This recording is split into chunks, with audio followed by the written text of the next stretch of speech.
What's up, everybody? Welcome to another episode of Stand Tall, September 24th. We're in Chapter 9 of The Art of War, the Army on the March. Let's see. Verse 15.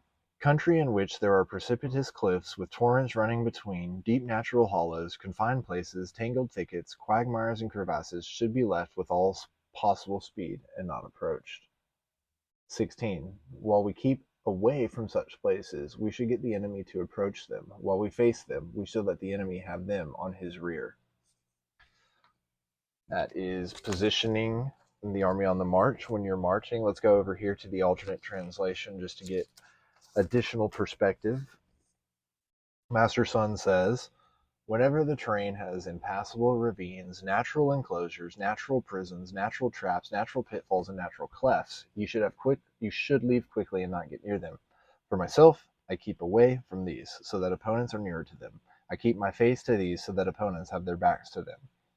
Cao Cao reflects, in military operations, always keep away from the 6 kinds of dangerous ground formation, while maneuvering so that your enemy is near them, with his back to them. Then you have the advantage and he is out of luck. I think that's important. I think that tells us a lot about where we need to be mentally. We need to keep our fears and the dangerous things in front of us so that we aren't worried about what's behind us. I think of a Young Jeezy song, put the bills behind me, there's too much money in front of me. And if we just kind of keep that mentality, then maybe it could happen to you over here in the Daily Stoic, September 24th. Maybe it won't. We'll see. What is this reflection about? Being unexpected adds to the weight of a disaster, and being a surprise has never failed to increase a person's pain. For that reason, nothing should ever be unexpected by us.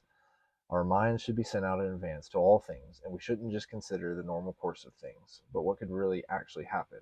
For is there anything in life that fortune won't knock off its high horse if it pleases her? Seneca, Moral Letters 91.3a to 4. Fortune won't knock off its high horse. It's so true. Whenever you get somewhere and you've gained some sort of success, the most unexpected things are the weight of this disaster. In the year 64, during the reign of Nero, a fire tore through the city of Rome. The French city of Lyons sent a large sum of money to aid the victims. The next year, the citizens of Lyons were suddenly struck by a tragic fire of their own, prompting Nero to send an equal sum to its victims. As Seneca wrote about the event to a friend in one of his letters, he must have been struck by the poetry, one city helping another, only to be struck by similar disaster not long after. How often does that happen to us? We comfort a friend during a breakup, only to be surprised when our own relationship ends. We must prepare in our minds for the possibility of extreme reversals of fate. The next time you make a donation to charity, don't just think about the good turn you're doing, but take a moment to consider that one day you might need to receive charity yourself.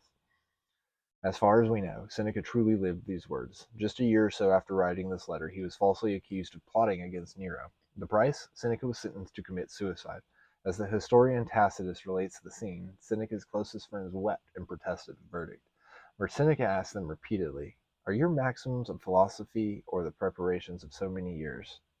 Study against evils to come? Who knew? Not Nero's cruelty. That is, he knew it could happen to him too, so he was prepared for it. Relating that over to the art of war is kind of like, keep, right, like he says, make the enemy's backs to it, prepare for it. All of this talk about positioning and maneuvering in terrain and the constant reminding ourselves of where we're at and how we're looking at things always has this upside of, okay, like I've learned a lot, I'm doing better, things are going my way, only to have fortune knock us off our high horse. So that's why I love that one that we did the other day about, is this the condition I so feared? Purposely living in a state, less than, just so that it's not that bad, but still we want to work, to position ourselves so that again those bad things are still in front of us, so that we can keep an eye on them and keep the good to our back, and just keep moving and positioning forward. So keep standing tall out there on that one, and we'll see you guys on the next one.